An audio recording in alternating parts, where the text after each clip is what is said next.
daily soccer podcast with the Global Sports Podcast Network.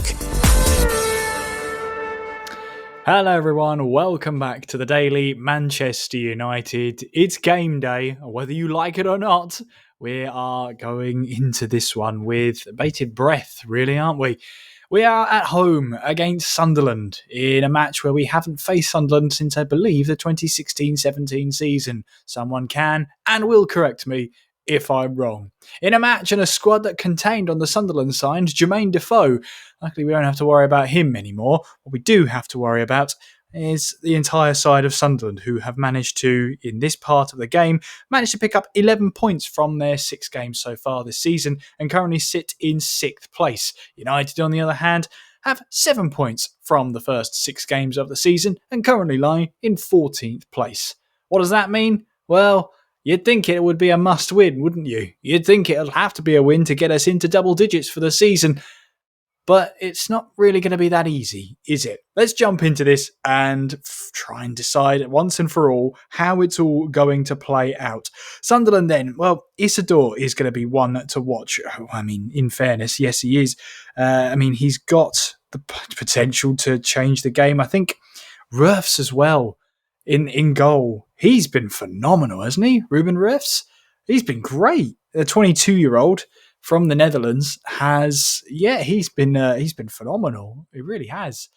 How many times can I say that? He has his own chant. He's a goalkeeper and he has his own chant at Sunderland. That tells you everything you need to know. He is not necessarily a game changer, but he is going to change the game in Sunderland's favour. And of course, there is Chris Rigg, who, out of fun of the podcast, Niall and I might have called him Will Rigg. It's not Will Rigg. But it's Chris Rigg, and he might be on fire coming into this one. Let's hope not. I mean, the 18-year-old has a very, very promising career up ahead of him. He's already made 77 appearances for the Sunderland senior team, 7 goals in his career so far. I mean, he's great. Xhaka as well in that midfield. Yeah, he's a very experienced Premier League player. They've also got Lefay as well, Enzo Lefay, who I believe transferred this summer. 6 appearances so far, the 1 goal for him in this season, which now I've identified that. You know what happens now. Just like I predicted with Thiago, he might get a brace or more. Who knows? Well, Thiago, when he came up against Manchester United, briefly put himself right up the top of the top goal scorers. Let's hope that's not the case this time around with the squads that we're facing up against. Going to be an interesting one. Again, what does Amorim do? As we discussed, Alex from the Noisy Neighbours podcast was on the episode yesterday. Great episode if you want to go back and listen to it and watch it on YouTube and on Spotify and Apple. It was a great episode. Strap yourselves in because we talk about a lot pretty much up till now in the season. And great to have Alex, the better half of the Noisy Neighbours podcast. Of course, go ahead and check out their stuff as well. They're great. They do some watch-alongs, so make sure you go and watch along with them. But yeah, we'll be able to tune in afterwards, after the match with us. It's... if you're listening along, I raise my eyes to the heavens because I genuinely don't know what could happen. This could be a really squeaky win where we just about get by and get ourselves 3 points that maybe we don't deserve. Or we're going to get battered at home. I don't think there's an in-between. I come into this with so little faith in the players and in them, in how we're playing at the moment. It's a far cry from our match against Arsenal at the start of the season, where there was this optimism. There was this sense of, we didn't play, or we played well, but we lost. And it just felt like, that was a turning point. And it felt like, okay, against Arsenal, it was 1-0. They play very defensive football. They let us play. And we just about came away with a loss. It wasn't too bad, apart from a mistake or 2 that led to the goal. Wasn't the end of the world. But now we've had the 5 games in between. The best we played was when we were playing against 10 men of Chelsea. And then the game management just went out the window at that point when Casemiro, on a yellow card, slides in, gives the ref an option to, give a second yellow card. Don't give the ref that option. If you're on a yellow card, you're already 2-0 up. There's this certain thing called game management, which I would have hoped in Casemiro's long and successful career that he's figured that out, but apparently no. Apparently that needed a slide tackle. Anyway, he is eligible, of course, to be selected for the next game against Sunderland. And, well, we have Mazraoui, who's apparently out with a knock. So he's going to be potentially out until after the international window. And, of course, the long-term injury of Licha Martinez, which we do have to mention every single time. That is the case. So there it is. On the Sunderland side, I'm just having a look here. They are a little bit ravaged with injuries and suspensions. Reynaldo, yeah, he was in my fantasy team, got himself sent off. I had a bad week, really bad week in fantasy. I lost a lot of ground to Tom at the top, a lot. But he's out suspended with a red card. You've got Diarra, Habib Diarra out with an injury. You've got Romain Mundo on the Sunderland side. Churkin, I think. Dennis Serkin. You've got Leo Hjelde out with an Achilles tendon injury. Aji Elise and Ian Poveda all out with injuries. But again, it's still going to be a pretty strong side. I don't underestimate this Sunderland side. And if you do, underestimate them at your peril. There is a reason they have 11 points and averaging just shy of 2 points a game. And if you've heard of that phrase before, yes, we are harking back to the FIFAs of, say, 10 years ago, where the line was, if you average 2 points a game, you'll be on for a strong result. And Sunderland are just shy of that. United aren't anywhere near it at the moment, so we're closer to 1 point a game, just over, which again is relegation form. So not ideal. We really need a win here, and we've got to pick a team. Again, it's one of those head versus heart moments of a team selection. Well, that's what's to come. When we come back, it's a predicted 11, a head versus heart. Oh, you know how this is going to go. Join us after this.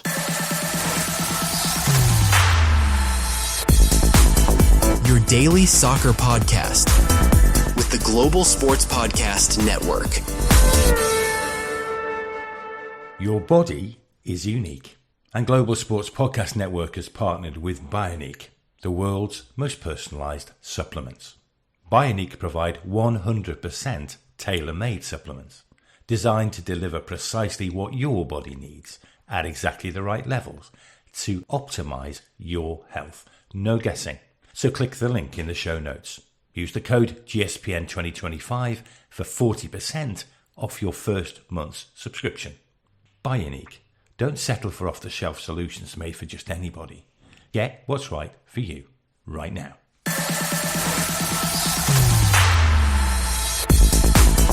Your daily soccer podcast with the Global Sports Podcast Network. Head versus heart. Me versus Amorim. How are we going to line up the sides? I'm going to try and play both sides here. Who I would pick and probably who is going to be picked. So let's get into this. Again, we're going to be bashing heads with the goalkeeper. Senlemon, if you're going to start him, you got to start him now. Because although Altai, in the City game, couldn't really do a lot, the Brentford game felt like, the second goal, he just palms it into the path of Thiago from a cross that he should be dealing with. So this is the chance now. A chance to prove me wrong at saying that Amorim is falling into the trap of playing favourites. It's what happened to Ten Hag. It's one of the reasons why he had the downfall that he did. You can't have favourites when you are in relegation form. There has to be a change, and it has to be Senlemon starting in goal. That's for me. I think Amorim is going to prove me right and start Altai. That's just it. He just considers him the first choice. And if he considers him the first choice, Lord only knows what Senlemon is like. Anyway, back three then. Who would I like in the side? I would probably, with Mazraoui out, I think it's probably going to be What would I like? I would like Yoro. I would like De Ligt. And it's a flip of a coin, really, between Maguire and Shaw. I think I'd prefer Maguire. And how do I think it's going to line up? I think it's going to be De Ligt, Shaw, Maguire. There's this... I don't know what it is. Shaw at left centre-back seems to be a favourable option for Amorim. And he's had, I think, a good time for one or two games. But other than that, he does lack in pace in a system that's playing a high line. He lacks in pace, which was, a theme that was raised on yesterday's special episode. It's a back line that lacks pace without Yoro in the side. So that makes all the more sense to start Shaw, Maguire and De Ligt for Amorim. So I think that's what he's going to go for. What I would like to go for, Yoro, Maguire, De Ligt. I think Maguire would probably start. Midfield then, Ahmad back from his absence due to personal reasons. Do I think he gets in this side? I would like him to start at right wing back. I think him at attacking midfielder hasn't really worked at the start of the season, but we know he can do it. I just think him at attacking midfield when you've got Cunha and Mbeumo, again, I'm sort of slightly leaking my own thoughts ahead of time. But with those two starting at attacking midfield, either he starts and it's at right wing back, or he's on the bench and maybe comes on for Cunha, sort of at the 60-minute mark. I would like to see Ahmad at right wing back, Dorgu at left wing back. It's been a lot of what's the word? Grating. It's kind of not adhesion, but do you know what I mean? A lot of talk about Dorgu, and especially in our comments, which is great. Let us know down below what you think. But I think there is a player in Dorgu, and he's getting criticism, and I think it's fair criticism. Is he the best left back? No. But he's a left wing back. He's one of those that provides the width and has to provide the width. He's a great athlete. First touch is okay. If we're going to have those long balls over towards Dorgu, he's got to get better at trapping the ball and making use of that down the left-hand side. And he's a young guy as well. He's only 20 years old. I say give him time. I think there's a really good player in there that can develop. So I'm happy to keep the faith in Dorgu. I want Ahmad to start at right wing back. How do I think it's going to line up at the wing backs? Dorgu on the left, Dallo on the right. It's just Amorim heritage. It really is. Holding midfields, I think Amorim and I are going to agree on this one, on this occasion. I think it's going to be Fernandes and Casemiro in that holding midfield. We'll see how Fernandes does, but I wouldn't be surprised if we had Ugarte and Mainu on the bench, and perhaps another substitution idea if Ahmad doesn't start, which probably will be the case if Amorim has his say, is they'll probably take Cunha off, push Fernandes up into that attacking midfield, and put Mainu in that sort of midfield position alongside Ugarte. Round about the hour mark. I reckon that could be a play. There's got to be a centre-back substitution as well, so I think Amorim will bring on Yoro for that one, but sub him off for someone like De Ligt or the best performing defender, because the logic is outstanding. Anyway, I got slightly off track there. Holding midfield, I think we're agreeing on Casemiro and Fernandes, and I think now the rest of the team, Amorim and I are going to agree on.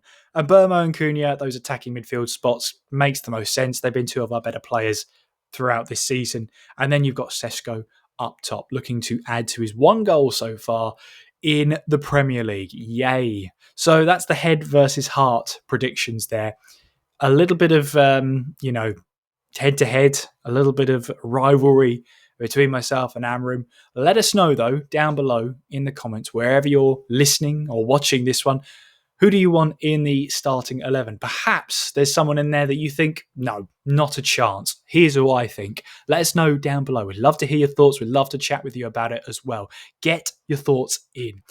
Not only that, you can also watch the podcast. If you're listening on Apple or Spotify, let us know And you can also watch the web episodes on YouTube as well. Make sure you subscribe to the YouTube channel. It's at GSPN Daily Man United Podcast. It's so long, so you have to remember it. And don't forget as well, we're on our social medias. It's at GSPN Man United. We're on Twitter and X. We're on TikTok. We're on Instagram. And we're on Facebook. Go find us.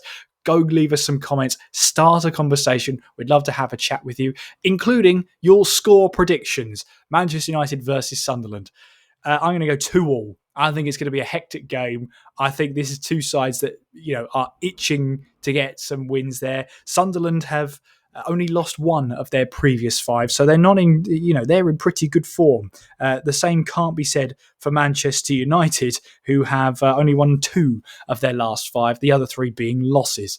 So we're not in great form. I reckon it's going to be 2-2. I reckon Sunderland are going to figure it out. They can press and counter, and they'll do absolutely fine. Agree? Disagree? Let us know. Join in the conversation, and we hope to hear from you soon. In the meantime, get yourselves ready, hey? Could be an interesting one. We'll be back with you at full time to give you the rundown of what's hopefully a win. Prove me wrong, Manchester United. Prove me wrong. In the meantime, enjoy the build-up, and we'll speak to you soon. Take care. Bye-bye.